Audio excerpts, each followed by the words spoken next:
Hi friends, welcome to me kitchen vlogs. வாங்க எல்லாரும் சட்டுன்னு ஒரு பட்டுன்னு ஒரு பூசணிக்காய் அல்வா செஞ்சிடலாம்.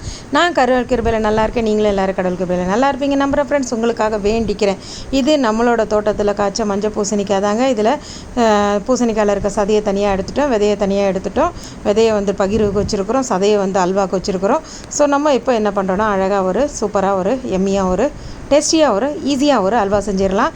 எப்படின்னா, கடன்ட்டு பூசணிக்காவை உள்ளே இருக்கிறதெல்லாம் வலித்து எடுத்துகிட்டு குக்கரில் மில்க் மெய்டு, கொஞ்சம் சர்க்கரை, அப்புறம் பூசணிக்காய் எல்லாம் போட்டு நல்லா பூசணிக்காவை மில்க் மெய்டில் வேக வைக்கணுங்க.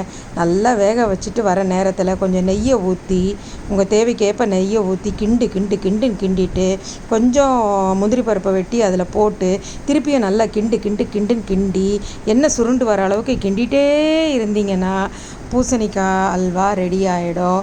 ஈஸி. அப்புறம் கொஞ்சம் ஏலக்காவை தட்டி போட்டு இறக்கிட்டிங்கன்னா எம்மியாக வயிறு டம்மி ஃபுல்லாக சூப்பரான ஒரு பூசணிக்காய் அல்வா ரெடி. ஓகேவா? இது நம்ம தோட்டத்துலேருந்து ஃப்ரெஷ்ஷாக பறித்து அப்படியே அதை நம்ம அல்வா பண்ணியாச்சு.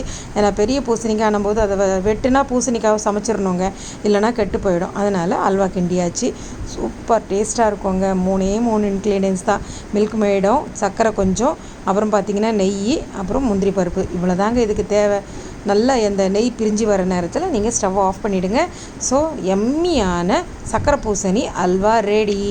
ஓகேவா? நீங்களும் ட்ரை பண்ணிவிட்டு என்னோடய கமெண்ட் பாக்ஸில் கமெண்ட் பண்ணுங்கள். நீங்கள் யாராவது செஞ்சுருந்தாலும் என்னோடய கமெண்ட் பாக்ஸில் கமெண்ட் பண்ணுங்கள். ஓகேவா? இந்த நாள் இனிய நாளாக அமைய உங்களுக்காக வேண்டுகிறேன் ஃப்ரெண்ட்ஸ். அடுத்த ஒரு இன்ட்ரெஸ்டிங்கான ரெசிபியோடு உங்களை நான் மீட் பண்ணுறேன். Take care.